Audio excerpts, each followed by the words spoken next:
Okay. Now?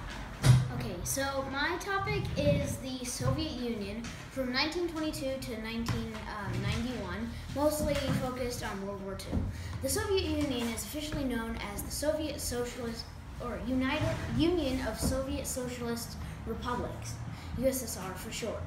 USSR was a highly centralized Eurasian state, and its capital, and still is today, was Moscow.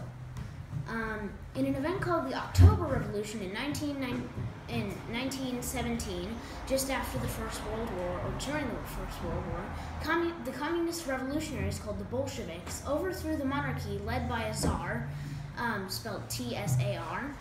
This led to a civil war between two groups of people, the Reds, the communists, and the Whites, the loyal monarchists. In short, this war lasted until 1922 when the Red Army was victorious. Lenin was the leader of this new country for 2 years, and he died. And there was a power struggle for about 2 years until a man named Joseph Stalin took power. Under Stalin's reign until World War II, the USSR underwent huge industrialization and militarization, which ultimately led to their victory in World War II. In 1941, Russia signed a non-aggression pact with Nazi Germany, but in June of 1941, there was a massive Nazi invasion which resulted in a bloody conflict. After about 2 years of brutal fighting, the USSR and the Allied forces, England, Australia, USA, Canada, and a bunch more, defeated the Nazis along with the Soviets. And a prolonged conflict of proxy wars that appeared in 1947, the Cold War, started. In 1953, the much-beloved leader, Joseph Stalin, died. Out of this came a period called the de-Stalinization period, where the new leader, Nikita Khrushchev, moved the civilians to more industrialized and more populous places.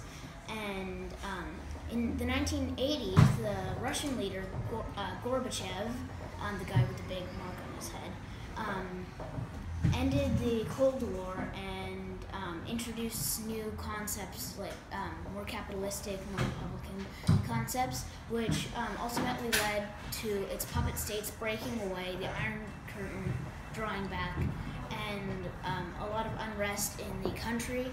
And in 1991, the Soviet Union, the USSR, was officially dissolved and replaced by a new government, the Russian Federation.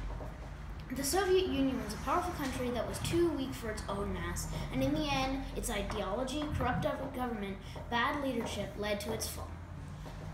All right.